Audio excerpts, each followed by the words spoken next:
नवपद जी की होली का तीसरा दिन आचार्य पद।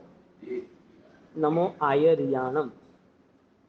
आचार्य पद आचार की सुवास से जुड़ा हुआ है और हमारे यहाँ आचार और आचार की सुवास उसको ज्ञान और क्रिया में भेद किया, लेकिन उस भेद का अभेद होना यानी वो दोनों एक साथ चले वो बहुत जरूरी है, क्योंकि क्रिया हो और ज्ञान ना हो तो दोष है, ज्ञान है और क्रिया का अभाव है तो भी दोष है, क्योंकि क्रिया करने वाला अहंकार में भी आ सकता है, ज्ञान वाला भी अहंकार में आ सकता है।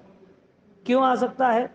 क्योंकि ज्ञान के बाद उस ज्ञान की महक नहीं है, उस ज्ञान की सुवास नहीं है ना, क्योंकि दोषक क्षय वो जरूरी है। इसके लिए जिनके आचार यदि उसके पास अखंडित है, उस आचार में उसको आनंद आता है, तो समझ लेना कि वो आचार की मूलभूत तैयारी उन्होंने समझदारी के साथ की थी, ज्ञान के साथ की थी। तो ज्ञान के साथ हुई जितनी भी आराधनाएं हैं, वो ज्ञान की सारी आराधनाएं उन आचारों की महिमा के साथ जुड़ा हुआ है।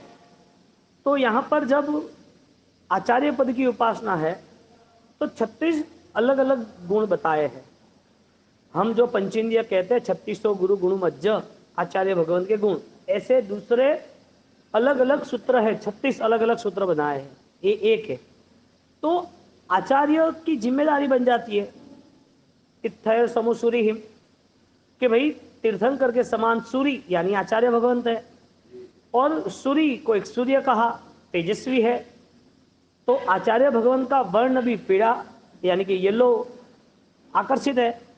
तो जहां आचार है वहां उजास है, जहां आचार है वहां तेजस्विता है, जहां आचार है वहां पर अज्ञान यानी अंधकार नहीं होता है। तो कौन सा आचार? जो आचार में महक हो, सुवास हो। तो आचार पालन, उसके पहले आचार की समझूती। तो जहां पर मैणा के जीवन में आचार आए थे वो आचार गुरु प्रदत्त थे। व्यक्तिगत अकेले आचार पाल सकते हैं, लेकिन उसके साथ शास्त्रकार यानी कि सिद्धांत होने जरूरी है। अब एक ही आचार कंटिन्यूटी पालन करना वो जरूरी है, लेकिन जो कंटिन्यूटी आचार का पालन है उस आचार के पालन में भाव बदलने जरूरी है। उस भाव को सुवास, सुगंध कहते हैं।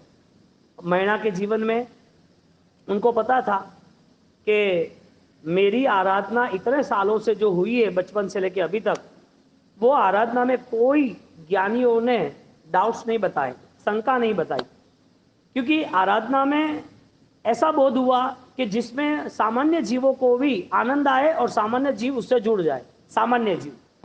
क्योंकि आराधना इतनी आकर्षित बनी, इतनी प्रभावक बनी कि तुरंत ही उसको उस आराधना के पीछे मन लग गया। सामयिक है तो मैसेज आया कि भाई 48 मिनट तक हमें कोई जीवों की विराधना नहीं करनी, हमें वो कनेक्शन कट होता है विराधना का, तो हमें हमारा स्वाध्याय सज्जाय संतिसाओं सज्जाय करो, उस स्वाध्याय के आचार में मुझे आनंद आता है, एकांत है इसके लिए मुझे आनंद आता है, कुछ अच्छा आत्मा का मैं पढ़ाई यानी कि स्वाध्याय करता हूँ, इसके लिए मुझे आनंद आता है। बहुत सारी उलझन अभी नहीं है, सिर्फ मन एकाग्रता के साथ जुड़ा है। तो सामायिक का धर्म जो है, सामायिक रूपी क्रिया का जो धर्म है, वो क्रिया का रूपी धर्म जो आचार के साथ जुड़ गया, ऐसा आचार उसे आकर्षित इसके लिए करता है कि वो ज्ञानियों के प्रदत्त शास्त्रों के साथ सम्मत है। यानी कि अकेला आचार नहीं रहता है, आचार सिद्धांत के साथ रहता है। अकेला ज्ञान, अकेली क्रिया नहीं रहती है, ज्ञान क्रिया का पैरेलल संयोग है। तो जहां पर मैणा ने आचार की व्याख्या पकड़ ली थी, आचार के प्रति उसकी सद्भावनाएं थी, वो सारे के सारे आचार उसके विश्वास के ऊपर थे। अब विश्वास के बिना किया हुआ कोई भी आचार, विश्वास के बिना, विश्वास बगैर कोई भी किया आचार, वो उसे लंबे समय तक साथ नहीं देता। आचार साथ देता है या विश्वास वाला आचार साथ देता है? हमें पता कैसे चलेगा कि मेरे परमात्मा ने, मेरे शास्त्रकारों ने, मेरे गंधर्व भगवंतों ने ये सारी बातें परफेक्ट बताई? पता कैसे चलेगा? ये लंबे समय तक चलेगा कैसे? विश्वास के नाते। और जहां विश्वास है वहां वो कोई डाउट्स यानी शंका रहती नहीं है। बेटा बोलता है कि मम्मी तूने दाल में ज़्यादा नमक डाला कि नहीं डाला, वो बोलता है कि तूने शीरा बनाया तो शीरा में घी कम डाला या ज़्यादा डाला, कोई पूछता नहीं है। कोई पूछता है? खा लेते हैं। क्यों? परिवार, विश्वास है, हमारी माँ है, वो हमारा वास्ते कोई गलत करे नहीं। तो जहां विश्वास है वहां पर कोई शंका नहीं। तो ज्ञानी ने श्रद्धा के साथ शंका रहित अवस्था जोड़ी कि यदि आपकी विश्वास की यात्रा है, श्रद्धा की यात्रा है, तो वहां आप पीछे नहीं हटोगे, आप आराधना करोगे। तो जैन दर्शन वहां पर शास्त्र सम्मत आराधना बताई, और जहां शास्त्र आते हैं वहां पर निर्जरा यानी कि अंधकार चला जाता है। ज्ञान दीपक है ना, मैणा के जीवन में वो ज्ञान था, और ज्ञान के कारण जब जैन शासन की सुरक्षा की बात आई तो उन्होंने कुछ भी नहीं सोचा। उनके पिताजी थे तो भी उन्होंने सत्य बात ही बताई। सत्य खुद की थी या वास्तविक परंपरा की थी? सत्य खुद की नहीं थी बात। जो शास्त्रकारों ने कहा है, जो ये जगत का स्वरूप है, वो बात उन्होंने अपने पिताजी को बोली। सत्य को आंच नहीं आती है, क्योंकि सत्य की परवरिश पराक्रम के साथ होती है। सत्य सुरक्षित होता है तो ही वो जीतता है। इसके लिए जहां जहां भी मैणा ने सत्य का स्वीकार किया था, वहां वहां कोई भी दर्द उसे महसूस नहीं हो रहा था। दर्द आ सकता है, महसूस नहीं हो सकता। कठिनाइयां दिख सकती है, लेकिन जीत भी मिल सकती है। तो धर्म एक महान पराक्रम है। जहां तुम्हारा विश्वास होगा वहीं ये प्रारंभ होगा। और जिन लोगों ने इस क्रिया के नाम पर यानी कि संस्कार और आचार के नाम पर जिन्होंने कोई भी छूटछाट ली, बांध छोड़ की, यानी कि उनके प्रति श्रद्धा नहीं रही, मैं क्रिया व्यवहार और क्रिया का जो पालन है उससे भी आगे बढ़कर जो हमारा विश्वास है उसकी बात चल रही है कि हमें वो सिद्धांतों के प्रति स्नेह होना चाहिए कि ये मेरे दादा गुरुदेव, मेरे भगवान की, मेरे गुरु की आज्ञा है, ये मेरे शास्त्र है, मेरा धर्म है, मुझे इसे अपनाना ही चाहिए। क्योंकि मैणा के जीवन में जो घटनाएं घटी थी उसमें उनके पिताजी उपकारी थे, फिर भी वो अपकारी यानी कि शत्रु बन गए। लेकिन विश्वास इतना बड़ा था कि कोई कष्ट महसूस ही नहीं हुआ। मैणा को बोल दिया कि तू यदि ऐसा कह रही है कि कर्मों के कारण सारे सुख दुख है, तो तुझे तेरे कर्म के भरोसे छोड़ देता हूं। तो क्या आप मुझे कभी भी पूछोगे तो मेरा जवाब यही रहेगा कि इस जीवन में कोई किसी को सुख दे नहीं सकता, कोई किसी को दुख दे नहीं सकता। सुख दुख कहीं कोई देने की चीज है ही नहीं, वो पाने की चीज है। दुख दूर करना वो भी उसे समझ आना चाहिए, सुख है उसमें वैराग्य आना वो भी उसे समझ आना चाहिए। ये ज्ञान सैद्धांतिक परंपरा में अनंत काल से वास्तविक है। सब लोग इससे जुड़े हैं और इसी ही रास्ते हमें आज नहीं तो अनंत काल के बाद ही इसी रास्ते चलना पड़ेगा। ये मार्ग ही मुक्ति का धाम है। मुक्ति के मार्ग के द्वारा, इस मार्ग के द्वारा मुक्ति तक पहुंच सकते हैं। अब परिस्थिति ये बनी, मैणा को जैसे पिताजी ने बोला, मंत्री जी ने बोला, उसकी माता जी ने बोला, दूसरे उसकी जो भी आसपास उनके साथ पढ़ी लिखी थी, उनके पंडित, सब ने बोला कि पिताजी के साथ विरोध करेगी, पिताजी की बदनामी होगी। लोग पूरे नगर के अंदर प्रजाजन जो है वो भी तेरी बदनामी कर रहा है, इससे अच्छा इस छोटी बात को छोड़ दे। मैंने बोला मैं, मेरे लिए कुछ भी होता तो मैं छोड़ देती, लेकिन परमात्मा की बात आती है, शासन की बात आती है, सिद्धांत की बात आती है, मुझे किसी के प्रति घृणा न संकलेश, मुझे कोई दुर्भावना नहीं है। जो रिजल्ट है वो कर्माधीन है। इसके लिए मेरे परिणाम को मैं संभाल के रखती हूँ, सुरक्षित रखती हूँ। मेरे परिणाम में किसी के प्रति घृणा अपराध भाव नहीं है, और मैं पूरा व्यवहार इसी तरह आगे बढ़ती रहूंगी, इसी तरह व्यवहार करती रहूंगी। सब समझा रहे, वो मान नहीं रही है। सारी डिबेट्स कंप्लीट हुई कर्म के नाम पर, हाँ, सुख दुख के नाम पर, भौतिक सामग्रियों के नाम पर, और फिर उसको बोल दिया कि 700 जो कोडिया है वहां तो चली जा। पूरा स्टोरी का मोरल ये है, इधर कर्म का योग कैसा बना कि जो खुद के है, जो उपकारी है, जिसके ऊपर भरोसा है, जिसे दी बेटी शादी के पहले सब कुछ मानती है, जो पिताजी है, हालांकि कर्मों ने पूरा माहौल ही चेंज कर दिया, चित्र पूरा बदल गया। इसके लिए ज्ञानी कहते हैं चित्र चेंज हो गए, चरित्र नहीं बदलना चाहिए। चरित्र सुवासित होना चाहिए, जिसका नाम है आचार। यदि चरित्र सुवासित है तो उसकी महक भी आएगी, खुद को आएगी, दूसरे को भी आएगी। दादा गुरुदेव राजेंद्र सूरी महाराज साहब उनका दृढ़ विश्वास था अरिहंत के प्रति, और वो अरहम के प्रति इतना विश्वास था कि वो विश्वास के नाते जो कुछ भी आचार पालन में करना था, वो सारी महक, सारी सुवास पूरी दुनिया को, पूरे जैन शासन को मिली। क्यों मिली? अकेला आचार नहीं, आचार विचार के साथ था। इसके लिए आचार के पीछे यदि कोई दोष छिपा हुआ है, आचार के साथ यदि संकलेश छिपे हुए हैं, आचार भी खंडित है, आचार कंप्लीट नहीं है, आचार भी कभी कभी हो रहे, आचार का प्रभाव नहीं मिल रहा है, तो समझ लेना कि आचार सही है लेकिन हमारी भावनाओं में कुछ न कुछ कमी है, क्योंकि हमने जो पालन किया था उसका विश्वास कम था, हमने जो अपनाया था वो विश्वास इतना बुलंद नहीं था कि वो लंबे समय तक टके। इसके लिए बार बार हमें कमजोरियों को दूर करने के लिए ये आराधना रूपी मेडिसिन चाहिए, आराधना रूपी सूत्र और ज्ञान चाहिए, आराधना रूपी अनुष्ठान और प्रवचन चाहिए, आराधना रूपी कोई प्रेरणा और मार्गदर्शन चाहिए। हमारी सरलता होगी, हमारी भद्रिकता होगी, हम हरलू कर्मी यानी कि निर्मलता के साथ रहेंगे तो कोई अच्छी चीज स्वीकारने में हमें कोई भी मुश्किल नहीं रहेगी। मैना ने एक्सेप्ट किया, मेरा कर्म का जो भी फल है मैं भुगत लूंगी, और वो अब घर के बाहर निकल रही है, राजमहल छोड़ रही है, सिंपल ड्रेस के साथ वो आगे बढ़ रही है। घर के दूसरे लोग, उनको दुख हो रहा है, राजा को कोई दुख नहीं हो रहा है, उसका पिता प्रजापाल राजा है, उसे कोई दुख नहीं हो रहा है, जा थारू करम।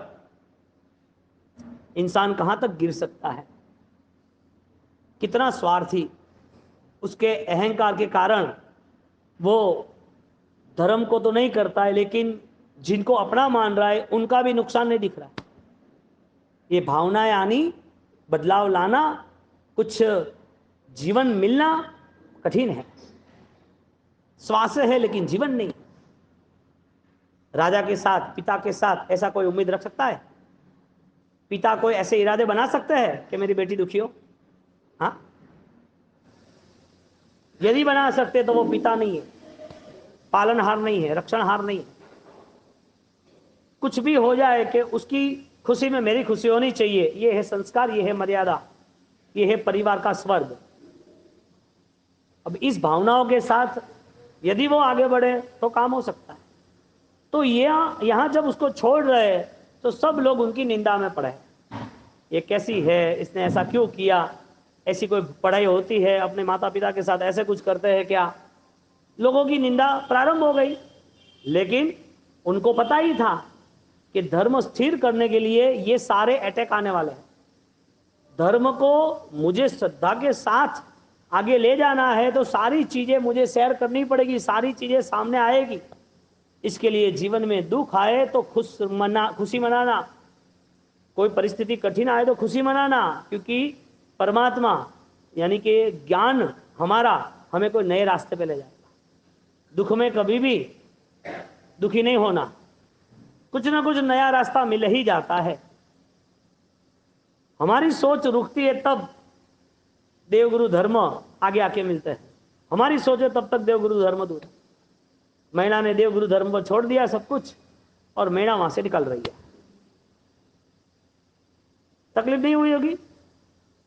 धर्म की ऊंचाई कहां तक हो सकती है? धर्म स्वीकारने वाला व्यक्ति उस धर्म को कितना बलवान साबित कर सकता है खुद के जीवन के लिए। मन को कितना शांत रखना पड़ा होगा, कितना समाधान रखा होगा, सबके प्रति कोई भी दुर्भावना के बिना आगे बढ़ता ही रहना होगा। बदले लेने की कोई भावना नहीं कि वापस आऊंगी नहीं, ये करूं, कुछ भी नहीं। क्रिया आचार का धर्म था या सुवास का भी धर्म था? आचार ही था कि विचार भी था? हाँ, इसके लिए शास्त्रकार कहते हैं आणाय धम्मो, जहां गुरु की आज्ञा है वो धर्म है, वो आज्ञा पालन में सुख है। वो हित ही करेंगे ना, पिताजी है वो बेटे को बोलेंगे ये नहीं खाना, ये खाना, अभी 10 बजे घर आना, ऐसे करना, ऐसे नहीं करना। पिताजी को क्यों ऐसा कहने की जरूरत है? उनका हित कैसे हो उसके लिए है, परोपकारी। कितनी भी अच्छी चीज खाने की पसंद हो लेकिन मम्मी नहीं देगी, नहीं आपको नहीं चाहिए, बुखार है, वजह क्या? पढ़ाई करता रहेगा, भाई सो जा, भी तू पढ़, कितना 6 घंटे से पढ़ाई कर रहा है, पानी पिया नहीं। ये सारी चीजें यदि उपकार की दृष्टि से, स्नेह की दृष्टि से कोई कह रहा है तो समझ लेना कि वो अपने हैं। मैना ने मन बना लिया कि सारी कठिनाइयां मेरे लिए अच्छी है, उपकारी है, इन लोगों के द्वारा मेरा धर्म और मजबूत बना। मुझे ऑलरेडी धर्म की परीक्षा का पूरा ऑब्जर्वेशन, निरीक्षण करने का रास्ता मिला, क्योंकि अभी तक तो मैं क्रिया मेरे हिसाब से कर रही थी, अभी तक मैं धर्म घर के अंदर कर रही थी, जो धर्म मुझे पता था वही कर रहा था। परिस्थिति जब तक सामने नहीं आई तब तक निर्णय भी मजबूत नहीं बना। इसके लिए आपके जीवन में भी कभी नुकसान आता है ना, तो आपको पता चलता है अपना कौन है। आपके जीवन में कोई घटना, परिवार की, समाज की, शरीर की, कोई भी व्यापार की कोई भी घटना सामने आती है ना, तो तुरंत दिमाग ठिकाने आता है कि मुझे कितना व्यवहार किसके साथ कैसा करना, क्योंकि संसार का स्वरूप है, भगवान ने जो कहा है वही है। हम नहीं समझे, इसके लिए किसी के प्रति हमें दुर्भावना हो रही है। हम समझ गए होते कि ये सारा कर्म का खेल है, तो किसी के पास ये भावना ही नहीं आती। भगवान का धर्म भगवान बनने के लिए है, और जिन्होंने भगवान का मार्ग अपनाया उन्होंने किसी कर्म को दूर करने की कोशिश नहीं की, कर्म को समझने की कोशिश की। कर्म आज दुख का आया है, आज दूर करने की कोशिश करो, दूर होने वाला है। किसी को कैंसर है, ज्यादा बुखार है, वो ज्यादा परेशान है, कोई परिवार की घटना हुई है, आज उसको कर्म दूर करना है, होने वाला है। कर्म को दूर करने के लिए उसके पास ज्ञान आवश्यक था, क्योंकि कर्म तो मोक्ष है नहीं है, तब तक कर्म रहने वाला है। इसके लिए ज्ञान से उस कर्म का समाधान कर दिया। तो मैना का कर्म दूर नहीं हुआ, पिताजी ने उसको निकाल दिया। दुख है 700 जो कोढ़ी है, रक्त पीतिया है, जिसके बॉडी में से ऑलरेडी जीवात यानी कि बैक्टीरिया इस पास हो रहे, ऐसे 700 कोढ़ी के वहां उसे भेज दिया, तू वहां ही जा, गरीब के वहां नहीं, अन्य कोई दूसरी प्रजा है उसके वहां नहीं, कोई ऑलरेडी झुपड़पट्टी में रहता है उसके वहां नहीं, कोई बहुत ही ज्यादातर परिवार में बूढ़े हैं, बीमार है, उनकी सेवा करनी है, ऐसी कोई कठिन परिस्थितियों में नहीं, उनको कहां भेजा, उससे भी ज्यादा परेशानी हो वहां भेज दिया, उसका दिमाग ठिकाने आए। दिमाग किसका ठिकाने लाने का था? धर्मी का क्या अधर्मी का? ये तो कैरेक्टर है, प्रजापाल राजा उसके पिता है, मैना वो दी बेटी है, ये तो सिर्फ कैरेक्टर है। ये सबके जीवन में हजारों साल तक ये घटना घटती रहती है कि धर्म का विजय होता है कि अधर्म का। देखने जाओ तो दुनिया की दृष्टि क्या है, भाई ऐसा नहीं करना चाहिए, ओ क्यों किया, अड़ो क्यों कीधु नहीं कीधु वे तो हवल वे तो ने तो अरे आराधना करनी थी, इनका लफड़ा करना था। मन कॉम्प्रोमाइज करने के लिए राजी हो जाता है। ये कॉम्प्रोमाइज नहीं है, ये बचाव है दुख से बचने का। दुख से नहीं दुख आए इसके लिए बचाव करने की साजिश है, हकीकत में श्रद्धा नहीं है, इसे श्रद्धा नहीं कही जाती। जहां चरित्र मजबूत है वहां चित्र का काम नहीं। फोटो अच्छा आना चाहिए कि एक्शन अच्छा आना चाहिए? फोटो अच्छा आना चाहिए कि एक्शन अच्छा आना चाहिए? किसी को भी हंसाना हो तो कैमरा लगे खड़े जाओ, तुरंत स्माइल आ जाएगी उसकी। अरे कैमरा से स्माइल है कि नेचुरल स्माइल है? खुश रहने के लिए कोई वस्तु की आवश्यकता है कि तुम ऑलरेडी प्रसन्न हो, तुम्हारे ज्ञान से, कर्म की समझूती से, धर्म के प्रभाव से तुम्हारी प्रसन्नता कहां पर रुकी हुई है? इतने डिस्टर्ब, इतने डैमेज, इतने प्रॉब्लम्स किसने खड़े किए? बाहर से आए हैं कि खुद के है? खुद के ही प्रॉब्लम खुद ने ही खड़े किए, अब खुद को ही सॉल्व करना है। कांटा तुम्हें लगा है और तुम सोचो कि पैर घिसो और कोई निकल जाए, चलता और निकल जाए। अंदर गया कैसे निकलेगा कांटा?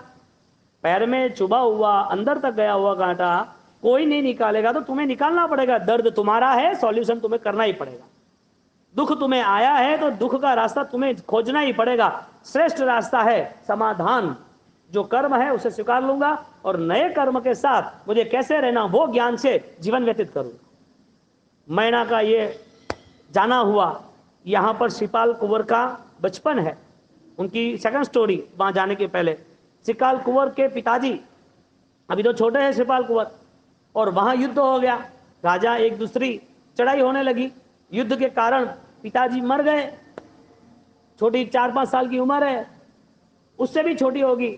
माता जी को पता चला, राजमाता को, और राजमाता को जैसा मैसेज मिला कि अभी राजा का देहांत हो गया है, हम हार गए हैं, दूसरे राजा ने चढ़ाई की है, हमले के कारण हमने सब कुछ खो दिया है, और वो अब आपको भी मारने के लिए तैयार है, बेटे के साथ आपको खत्म कर देंगे।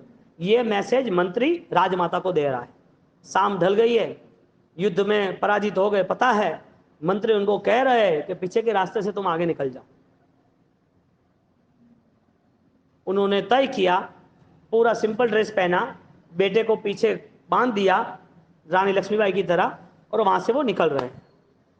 जहां पर पुण्य का उदय था, संपत्ति बेशुमार थी, राजा पद प्रतिष्ठा सही थे, लोग सम्मान देने वाले थे, सब कुछ अच्छा चल रहा था, हंसी खुशी राजा राजमहलों में चल रही थी, सेवक लोग सलाम कर रहे थे, जो चाहे वो से भी अच्छा सवाया हाजिर हो जा रहा था, सब कुछ अनुकूलता थी। सिर्फ कुछ पलों के अंदर पूरा कर्म का खेल बदल गया। कौन बदलता है सब? मैना के चैप्टर से सिपाल मैना की इस शाश्वती ओली के दिन, इस शाश्वत नवपद की आराधना के अंतर्गत हमें सबसे महत्वपूर्ण बात यह समझनी है कि जीवन में कभी भी सुख और दुख के नाते ब्लॉक नहीं होना है, वहां बैठ नहीं जाना है, सुख दुख के नाते परेशान नहीं होना है। रास्ता है नहीं है। नरक में से भी जीव मर के बाहर आता है, कर्म समाप्त होते हैं तो। नरक वाला जीव भी उसका दुख समाप्त होता है तो वहां से 33 सागरोपम के दुख को समाप्त करके बाहर आता है। जो सुख है वो भी 33 सागरोपम समाप्त होता है, वो भी वहां से उसको छोड़ के जाना पड़ता है। हम ये सब कुछ करके आए, आज हम ये सारी सिंपल बहुत छोटी जिंदगी और बहुत सामान्य निम्न कक्षा के सुख है, दुख है 5-50 करोड़, कोई बड़ी बात है ही नहीं, लेकिन यहाँ विचार शून्यता। हमारा मन इतना ब्लॉक हो गया है कि हम जिंदगी यही मान बैठे, हमें सुख चाहिए, दुख दूसरे को दे दो, हमें दुख नहीं चाहिए, हमारा दुख दूर होना चाहिए। ये जैन दर्शन के ही नहीं सकता, जैन दर्शन यहाँ रुक ही नहीं सकता। जैन दर्शन ये मैसेज देंगे तो आत्मा की बात कौन करेगा, मोक्ष की बात कैसे होगी, अदृश्य कर्म जो आने वाले हैं वो समाधान के लिए कौन समझाएगा।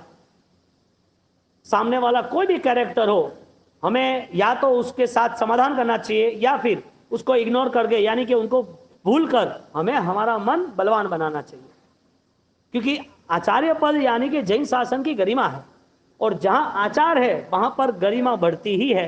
कौन से आचार? जो ज्ञान संपन्न है, जो तुम्हें स्थिर करे, जो तुम्हें संक्लेश मुक्त करे, जिसमें तुम सही निर्णय ले सको। ऐसे कोई भी आचार विचार संपन्न है, वे सारे के सारे तुम्हारे यानी स्वयं के जीवन को धन्य बनाता है।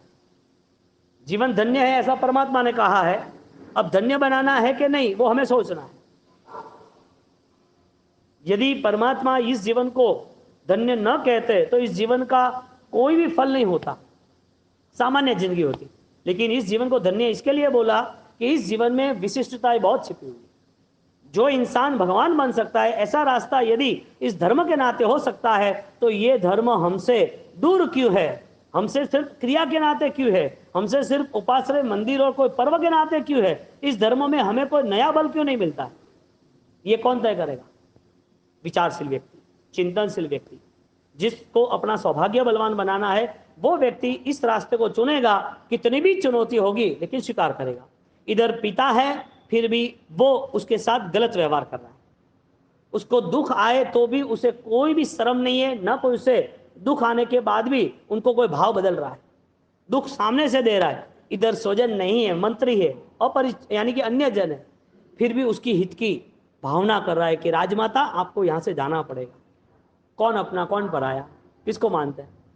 हाँ, ये जो बाहर का जो लिबास है जो देख रहे हैं, ये सारे कर्मों के खेल है।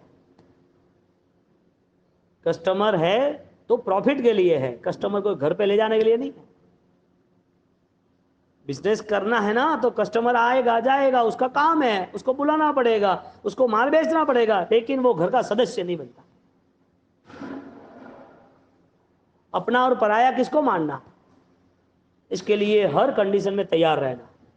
कोई भी घटना आएगी बस परमात्मा को प्रार्थना करना, मेरा समाधि भाव वो स्थिर रहना चाहिए।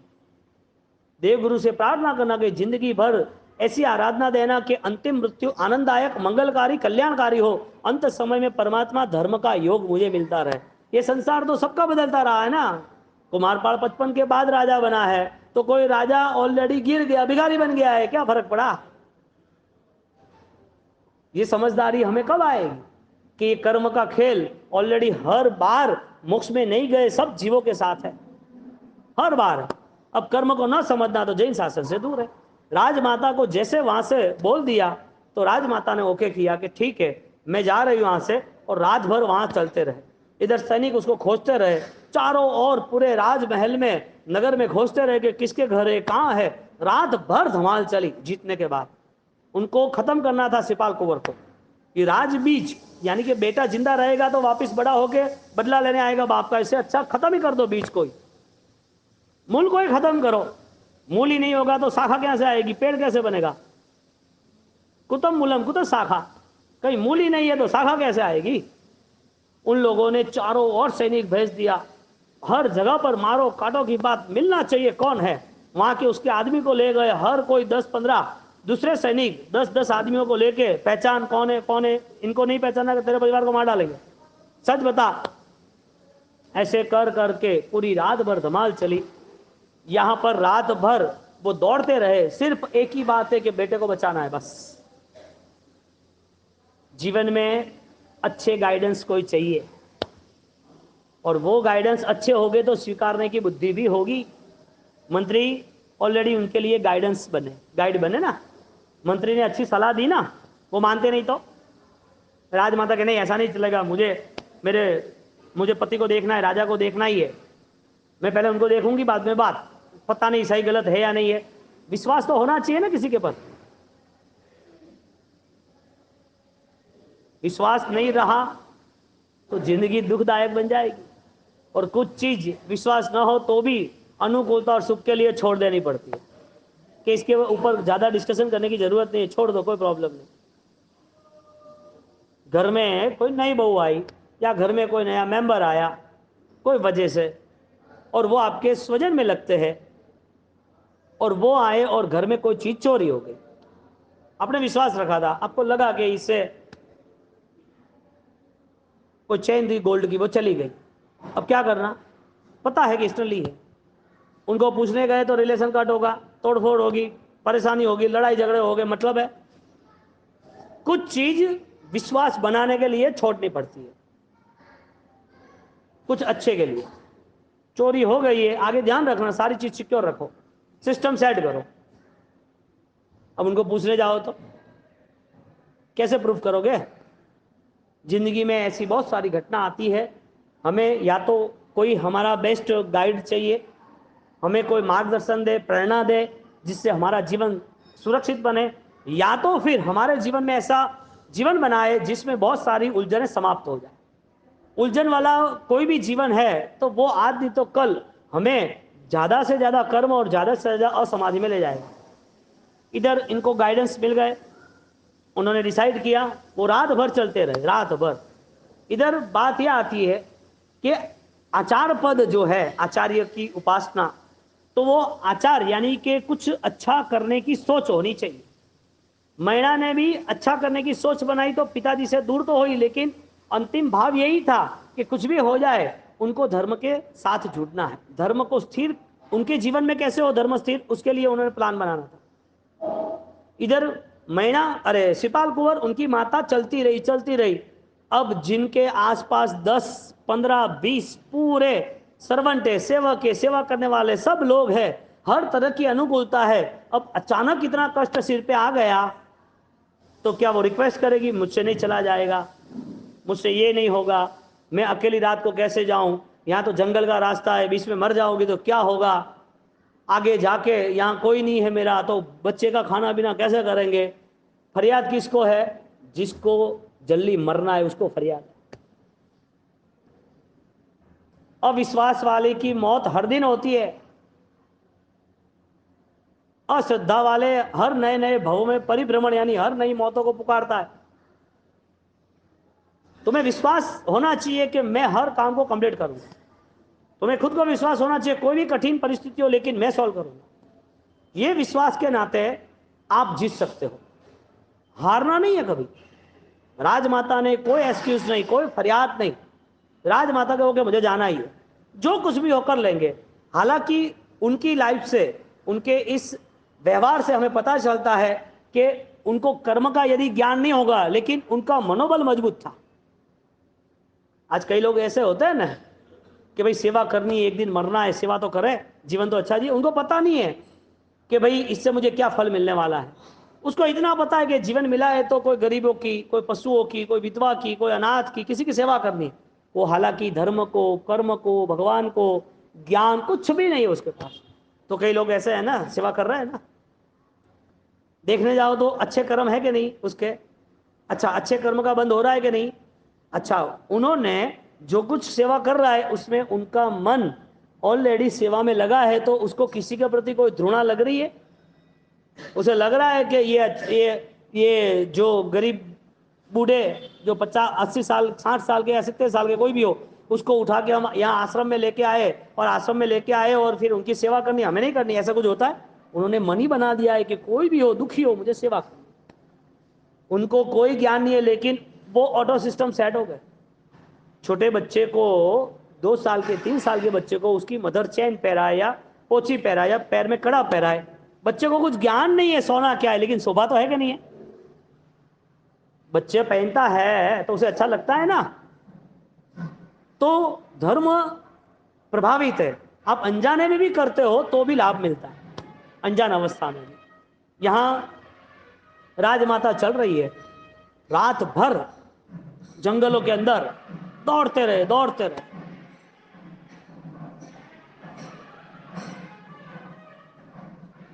दौड़ते दौड़ते सुबह हो गई। अब सिर पे मौत है, और मौत के कारण उसे पता है मेरी जान से भी ज्यादा मेरे बेटे की जान ज्यादा मूल्य। अब 3 साल का बेटा, उसको बांधना और उसको दौड़ना, चलते ही रहना, पीछे कभी भी कोई मौत आ जाएगी पता नहीं है, अश्व सवार, और वो कारण से वो बेटे को बचाने के लिए दौड़ रही है। हर व्यक्ति कोई भी कष्ट सहन कर सकता है, सिर्फ उसको संकल्प करना है। कष्ट किसको है? हर छोटी छोटी बातों में हम फरियाद करते हैं कि 24 नहीं होगा, ये खाना अभी नहीं छोड़ पाएंगे, सामयिक कब करेंगे, कैसे होगा, आज पूजा नहीं। धर्म के नाते ही ये सारी छूट छाट क्यों? धर्म के नाते इतनी सारी चीजों में हम इतने फिजूल की बातें या हम हमारा व्यवहार इतना डिस्टर्ब क्यों कर देते हैं? जो करना है वो रेगुलर करना ही है ना, हमारा कल्चर है, संस्कार है, हमें करना चाहिए, तो क्यों रुकना? वजह क्या? इसका मतलब कि आचार जैन दर्शन के श्रेष्ठ है, और वो श्रेष्ठ आचार अस्खलित परमात्मा महावीर से चले आए हैं। आगे 21,000 साल तक ये आचार चलने वाले हैं। साधु जीवन में क्या चेंज आया? कपड़े में चेंज आया, ओघ में चेंज आया, रहने में, खाने पीने में, सूत्रों में कुछ चेंज नहीं आया है।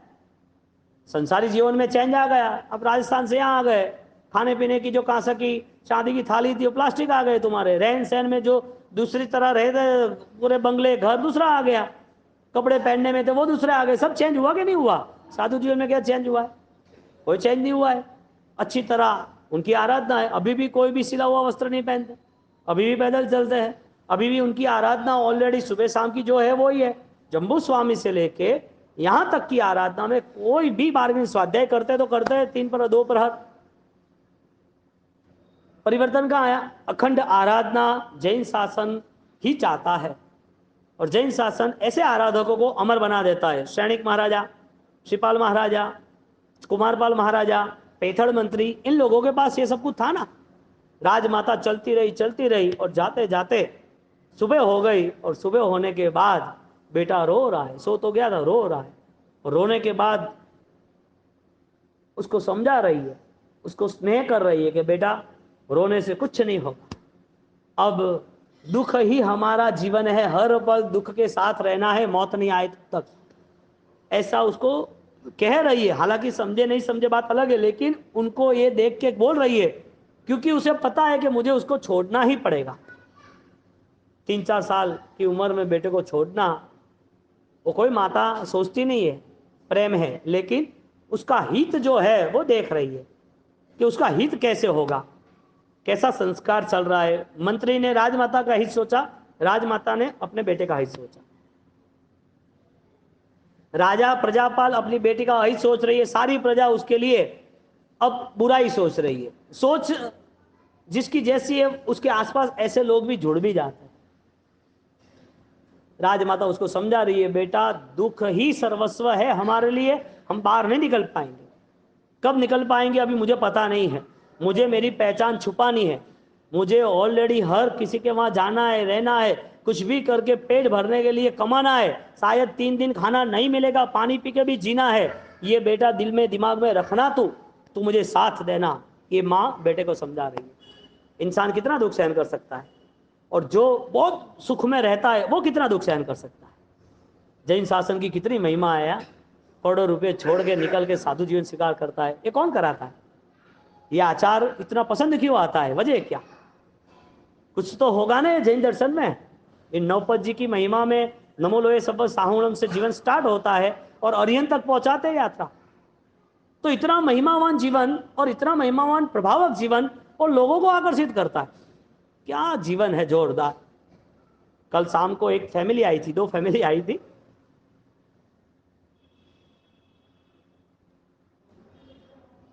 किसी को प्रेरणा मिलती है ना और वो सही में कोई पूर्व होकर आराधना लेके आया ना, तो उसे वो रास्ता पसंद आता ही है। हमें कोई गाइडेंस तो चाहिए, लेकिन हमारा जीवन भी प्रेरणादायी यानी कि सरल होना जरूरी है। बीटी राव ने, आंध्रा, वो मेंबर ऑफ पार्लियामेंट है राजू भाई, उसकी वाइफ आई थी और दूसरा एक विजय कोई है यहाँ का कोई हीरो, उसकी मम्मी आई थी। वो दोनों आए थे, वो किसी और के उनको आशीर्वाद के लिए फिर गुरु महाराज के दर्शन कराए। एक हमें ऐसा ऐसा प्रॉब्लम है। मैंने बोला प्रॉब्लम कभी बड़ी नहीं है, आराधना नहीं है। तुम एक संकल्प करो कि तुम्हें नॉनवेज छोड़ना है। तो ये तो कैसे पॉसिबल है? 20 मिनट के बाद ओके बोला। मैंने बोला उनकी भी फैमिली है, तुम्हारी भी फैमिली है ना। तुम्हें दुख आता है तो तुम्हें ऐसा लग रहा है कि मेरे घर में ऐसा क्यों हुआ, और तुम्हें जब दूसरे जीवों को दुख देना है तो तुम कोई सोचते ही नहीं हो। इतनी सिंपल बात बताई कि इनको इमोशंस है, जो दूसरे जीव है वो तुम उसको यदि एक्सपोर्ट का इसका काम कर रहे हो और तुम भी नॉनवेज कर रहे हो तो क्या होगा? तो कि मेरा ठीक हो जाएगा, 100% ठीक हो जाएगा, सवाल ही नहीं है। लेकिन ये माला गिननी पड़ेगी आपको और हम, लेकिन ये छोड़ना पड़ेगा आपको। मैं जमीन गन की कह रहा हूँ अभी उनके हिसाब से, एक हम सब कुछ करेंगे, हमारा काम होना चाहिए। आधा घंटा बैठे, 10-20 मिनट बैठे, फिर यहाँ से भक्ति करके वो निकले दर्शन करके। यहाँ से निकलने के बाद लोग उनको पहचानते हो गए तो विजय अम्मा करके उनके पीछे पड़ गए। फिर जहाँ गए लोकेशन पे इतने राजी हो गए, वापस रात को फोन आया कि हमें पता नहीं पूरा चेंजेस लग रहा है, हमने ऐसा सुकून नहीं देखा। गुरु महाराज के दर्शन करते हैं, हमें ऐसा सुकून नहीं देगा, हम आएंगे, हम वापिस हमारी फैमिली को लेके आएंगे। प्रेरणादायी जीव, पूर्व भोग की आराधना जो जीव करता है, उसे छोटा भी यदि मार्गदर्शन मिलता है तो वो स्वीकार करता है। हाँ, परिवर्तन कहाँ से आता है? बात यह है स्वयं से आता है तो बेस्ट है, वरना कोई गाइडेंस प्रेरणादायी कोई चाहिए ही चाहिए। बाद में मुझे पता चला कि वो तो बहुत वीवीआईपी है। आराम से बैठ गए नीचे, आशीर्वाद, और उन्होंने जो भजन गाए भगवान के, उनकी इतनी मधुरता मिठास था। विजय कोई है यहाँ का हीरो पता नहीं है, तो उनकी मदर वो भी इतनी भक्ति वाली। विचार करो कि त्याग करना है तो कमी क्या है, यानी आचार पालना है तो कहाँ से शुरुआत करें? कोई हमें साथ देना चाहिए तो जिंदगी भर साथ ही देगा क्या? जिंदगी भर कुछ न कुछ कहता रहेगा, ये करना वो करना, ये करो वो करना, जिंदगी भर। हाँ, यानी हम निर्णय तरफ कब आएंगे? राजमाता ने उसको समझा दिया और लास्ट में बोल दिया कि बेटा, हमें यहाँ जंगल में पानी मिले तो भी हम सौभाग्यशाली है। अब वो सोने के ग्लास में केसर के दूध अब नहीं मिलेंगे। जो तुम्हें वहाँ राजमहल में सारी अनुकूलता मिलती थी, अब पॉसिबल नहीं है। कभी भी धर्म के नाते कॉम्प्रोमाइज नहीं करना, थोड़ा त्याग का बल निर्मित करना और त्याग के बल में मन को खुश रखने की ताकत लगाना, क्योंकि तुम्हारे जो आयुष्य, तुम्हारा जो जीवन है और मिला हुआ दिन शासन है, उससे महत्वपूर्ण कौन नहीं, कोई नहीं है। जीवन में आना जाना, कुछ मिलना कुछ बिछड़ना, ये तो होना ही है, ये सबके हाथ में नहीं है, नहीं है, नहीं है। ऐसी आराधना में आगे बढ़ने की भावना रखना, आचार्य पद की उपासना, 36 खमासना, 36 लोकस का अवसर, 36 प्रदक्षिणा, बहुत सुंदर आराधना शाश्वत की 9 पंक्ति होगी।